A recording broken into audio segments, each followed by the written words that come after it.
Bomushogeza onzi nevanhu akangwara kana achistrategiza zvinhu zvake aiwa anenge achiziva kuti kune vanhu mukamupopoto vanopretenda kunge vari kuda kumirira kodzero dzevanhu sekunge vane hanya newelfare yemacitizens but kusure uko aiwa vachinodhiga vachikonzeresa massive suffering. Sanapera masvika vanobuda panapa tinoona kuti aiwa mukomana anonzi Hupo Ching'ono panguva inoi aiwa onyatsokuuya achiinterviewa naBomushogeza. Not about subscribe or like or turn the bell icon.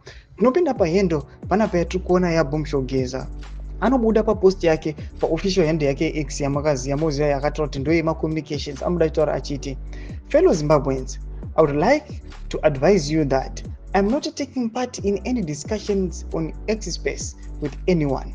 Like I said when I introduced my handle, anything not communicated directly through this handle is not coming from me, but so comrades, ignore the Twitter space. Ndomasvika anotanga achitaurwa panapa naBomushogeza achiti aiwa ine panapa ndinongoya nokudeliver message yangu, handimunotauri nemunhu kana kuzonzwa kunzi Bomushogeza anokomenda pane issue kana kuti pane mapost ananhingi, anongoti ini ndiringoya ndichingouya ndichikomunicata nemi ndichikupa information. Panapa tachizoona manje Hupo Ching'ono anobuda nyora achiti Bomushogeza is addressing the Zimbabwean diaspora tonight on a Twitter space hosted by Mark Bells.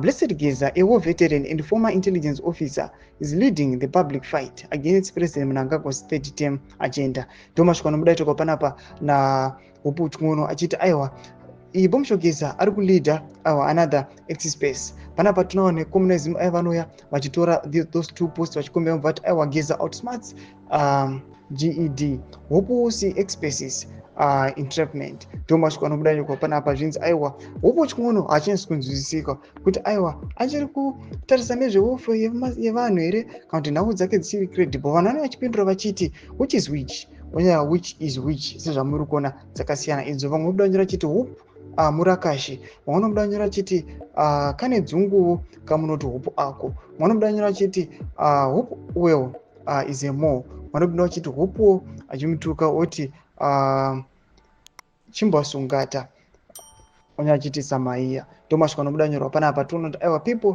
they don't trust Hupo Ching'ono, havasina trust maari boss. Aiwa vanyatso kumunzwisisa kuti zvizvi zvichimbonyatso kumboitika kasi kune imwe information yaanenge achiwana yatisingazivi kana tanga yafambisa vanhu manyepo after approve wrong in these two posts. Tudze mafungiro enyu pina comment section medu, subscribe or like, turn on the bell icon.